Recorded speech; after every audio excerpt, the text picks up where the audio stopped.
नमस्ते, मैं आपकी हिंदी प्रवक्ता आज एक नए विषय के साथ यहाँ पर उपस्थित हूँ। शब्द। तो आज हम शब्द के बारे में देखते हैं। शब्द क्या है, उसकी परिभाषा क्या हो सकती है, और उसके बाद विभिन्न आधारों पर शब्दों का भेद, और उसके बाद हम लास्ट में शब्द रूपांतरण के बारे में देखते हैं, यानी कि रूपांतर के आधार पर शब्दों के कितने प्रकार है, ये भी हम देखते हैं, इसके बारे में जानकारी हासिल करते हैं। तो सबसे पहले शब्द क्या है, जो यहाँ पर मैंने दिया है शब्द, तो इसकी डेफिनेशन के साथ यानी परिभाषा के साथ, अर्थ के साथ हम आगे बढ़ते हैं। सबसे पहले अर्थ एवं परिभाषा। एक या एक से अधिक वर्णों से बने ऐसा समूह जिसका कोई अर्थ हो, यानी कि सार्थक समूह को ही हम शब्द कह सकते हैं। इसे ऐसे भी कह सकते हैं, वर्ण या ध्वनियों के सार्थक मेल को शब्द कह सकते हैं। जैसे कि यहाँ पर मैंने उदाहरण दिया है, देखिए बच्चों, क प्लस अ प्लस म प्लस अ प्लस ल प्लस अ। तो इतने सारे वर्णों के मेल से एक शब्द बना है कमल। वैसे ही किताब, रोहन, कलम, ऐसे शब्द को हम शब्द कह सकते हैं।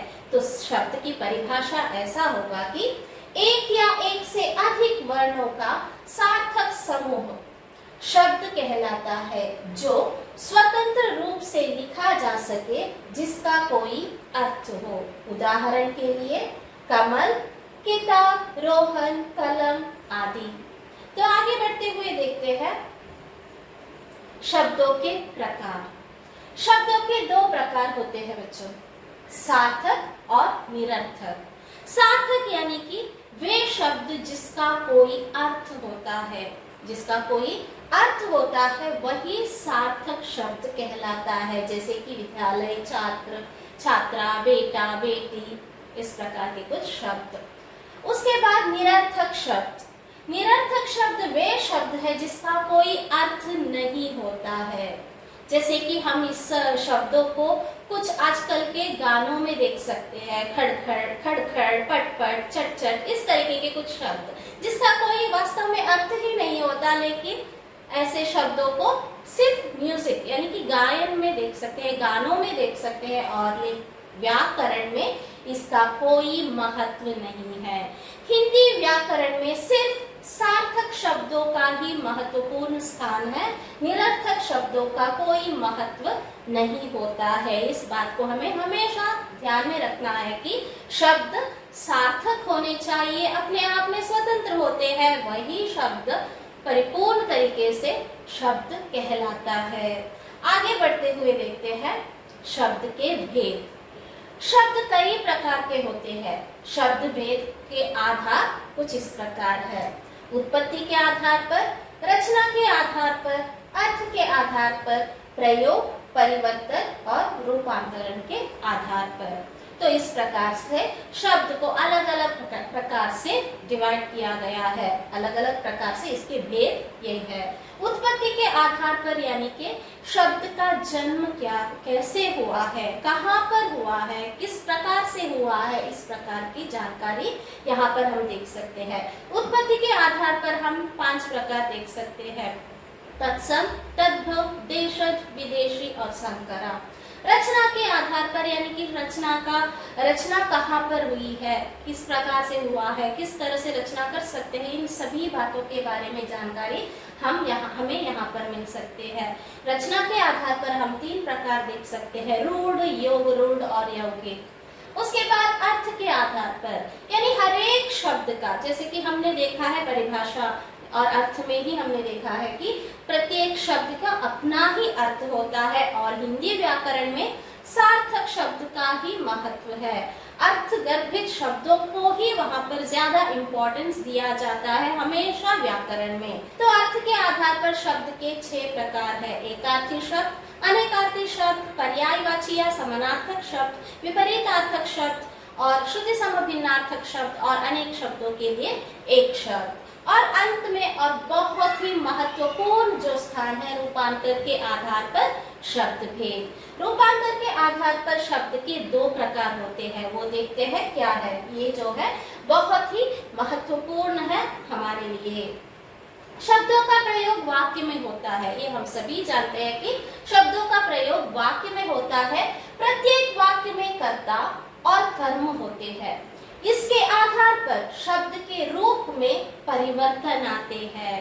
प्रत्येक शब्द में जो है कर्ता और कर्म होते हैं, इसके आधार पर ही शब्द के रूप परिवर्तन होता है। इस परिवर्तन का कारण है लिंग, वचन, काल और कारक। अतः प्रयोग और परिवर्तन के आधार पर यानी कि रूपांतरण के आधार पर शब्द के दो भेद है, विकारी और अविकारी।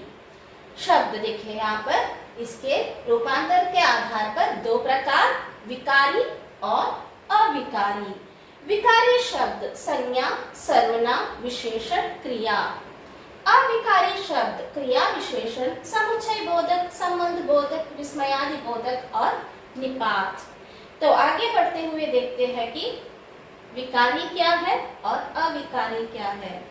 विकारी शब्द, विकारी का अर्थ ही है परिवर्तनशील, यानी अपने आप को परिवर्तित करना ही विकारी का एक शाब्दिक अर्थ है, परिवर्तनशील। विकार आना या परिवर्तन होना, ये भी कह सकते हैं। वे सभी शब्द विकारी है जिसमें लिंग, वचन, काल एवं कारक आदि के कारण परिवर्तन आते हैं। जिस किसी भी शब्द में इन सभी विषयों के कारण परिवर्तन आता है, वही जो है। अतः जिन शब्दों में प्रयोगानुसार कुछ परिवर्तन उत्पन्न होते हैं, वही जो है विकारी शब्द कहलाता है। विकारी शब्द चार होते हैं, संज्ञा, सर्वनाम, विशेषण, क्रिया। संज्ञा यानी कि किसी व्यक्ति, वस्तु, स्थान आदि के नाम को बोधित करने वाले शब्द संज्ञा कहलाता है। सर्वनाम का शाब्दिक अर्थ है सबका नाम, यानी कि संज्ञा के बार बार पुनरुक्ति को रोकने के लिए जिस शब्द का प्रयोग होता है उसे हम सर्वनाम शब्द कह सकते हैं। विशेषण शब्द किसी संज्ञा या सर्वनाम शब्द के विशेषता के बारे में बता देने वाले शब्द विशेषण शब्द। क्रिया जिस संज्ञा और सर्वनाम शब्द में वहां पर किसी कार्य का होने या किए जाने के बारे में पता चलता है, उसे हम क्रिया शब्द कह सकते हैं। इस प्रकार के विकारी शब्द चार है, संज्ञा, सर्वनाम, विशेषण और क्रिया। ठीक है, आगे देखते हैं। शब्द में विकार का स्वरूप को कुछ इस प्रकार से हम देख सकते हैं, जैसे कि यहाँ पर एक उदाहरण दिया गया है, लड़का।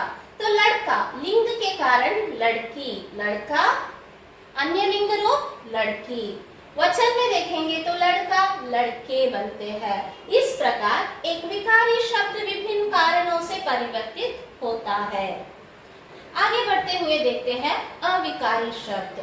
अविकारी का अर्थ है जिसमें कोई परिवर्तन नहीं होता है, चाहे कुछ भी हो जाए वहां पर परिवर्तन नहीं आता है।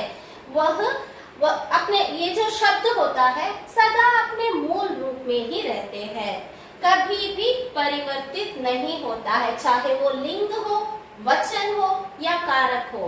किसी भी संदर्भ में अपने वजूद को, अपने आप को बदलते नहीं है, ऐसे शब्द को हम अविकारी शब्द कह सकते हैं।